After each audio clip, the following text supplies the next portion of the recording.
ინფოჰაბი ფინანსთა სამინისტროს შემოსავლების სამსახურის მიერ შექმნილი ერთიანი საგადასახადო და საბაჟო მეთოდოლოგიის პლატფორმა, რომელმაც უკვე მიიპყრო მომხმარებლის ყურადღება, რაც გულისხმობს ერთიან მიდგომებზე დაფუძნებული ელექტრონული საძიებო ჰაბი.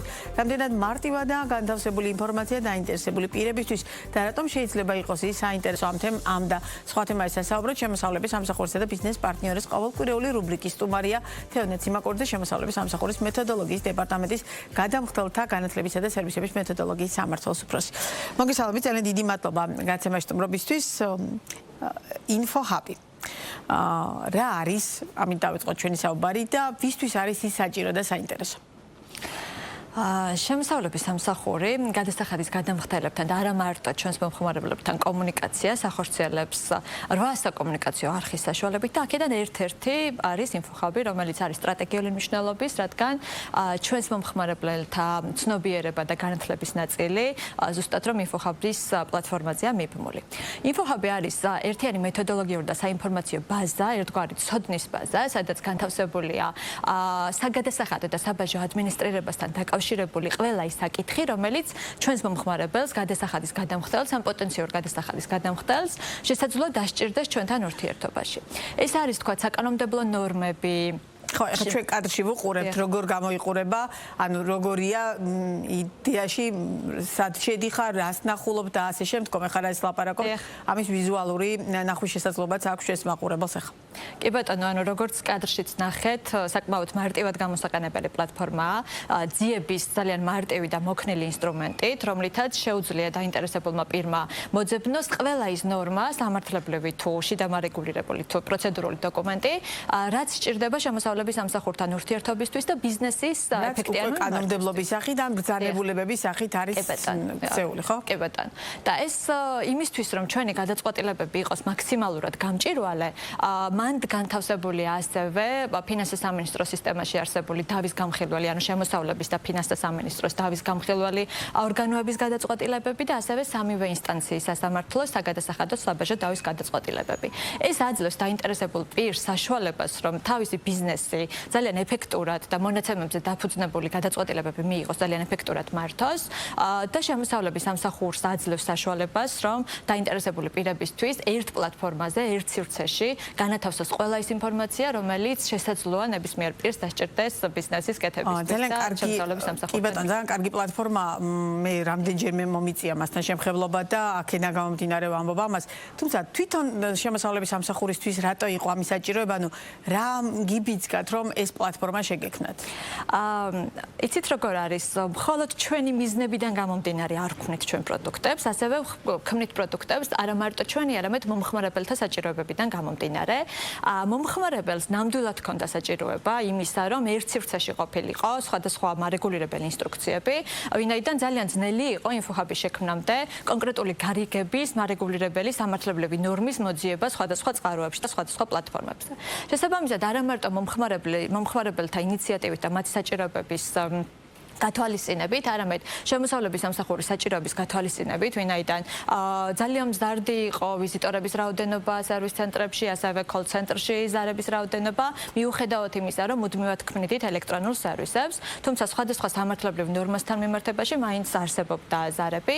შესაბამისად, ჩვენი სერვისების მიმართულება და ჩვენი სტრატეგიაა, რომ რაც შეიძლება თვითმომსახურებისკენ უბიძგოთ გადამხდელებს, შექმნათ თვითმომსახურების ინსტრუმენტები და აი ეს იყო ყველაფერი წინაპირობა იმის, რომ დაგვეწყო ფიქრი ახალი ამ კონცეფციის შემუშავებაზე და ერთიანი მეთოდოლოგია. თქვენ თქვით, რომ მომხმარებლების საჭიროებიდან გამომდინარე მივიღეთ ეს გადაწყვეტილება, იმიტომ რომ როგორც ხვდები, დავუშვათ თქვენ შემხებლობაში მყოფ ბიზნეს სექტორს ქონდა ამ მიმართულებით კითხვები და ინტერესი, ხო?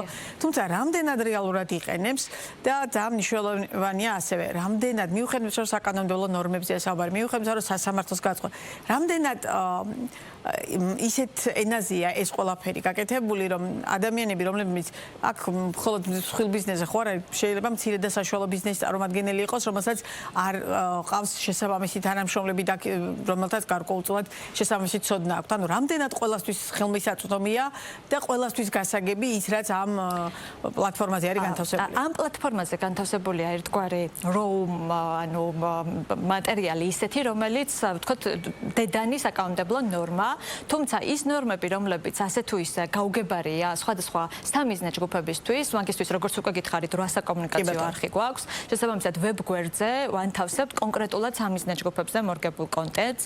ამჟამად მიმდინარე ეტაპზე უკვე მუშაობთ ახლად რეგისტრირებული გადამხდელებისთვის სპეციალურად მათზე მორგებული კონტენტის შექმნაზე. ხოლო რაც შეეხება InfoHubs, აქ არის წმინდად აი სამართლებრივი ნორმები, საკანონმდებლო გადაწყვეტილებები, რომლებსაც დედან ეგზემპლარში უნდა გაეცნოს რამდენად აქტიურად იყენებს ბიზნესი აი ამ InfoHubs? ანუ ყოველთვის მონაცემებზე დაფუძნებულად მიყვარს ხოლმე საუბარი ნებისმიერ საკითხთან დაკავშირებით.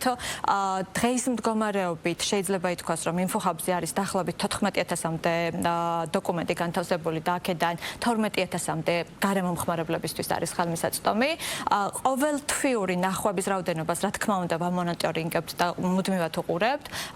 დაახლოებით 100,000-მდეა ყოველთვიური ნახვა InfoHubs-ის, რაც საკმაოდ მაღალი მაჩვენებელია და ეს მაჩვენებელი დამოკიდებულია ხოლმე ხშირად მიღებულ სამართლებრივ და პროცედურულ სიახლეებთან დაკავშირებით, რადგან რაც მეტია საკანონმდებლო ცვლილება, ასევე პროცედურული ცვლილება, შესაბამისად იზრდება InfoHubs-ზე გადასახადის გადამხდელის დაინტერესება და არა მარტო გადასახადის გადამხდელის, ასევე პოტენციური გადასახადის გადამხდელის და სხვა დაინტერესებების. შემოსავლების სამსახურის სლოგანია ბოლო პერიოდში, რომ ურთიერთობა მარტივია.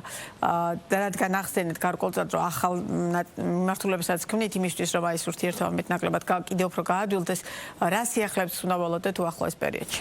საკომუნიკაციო თვალსაზრისით.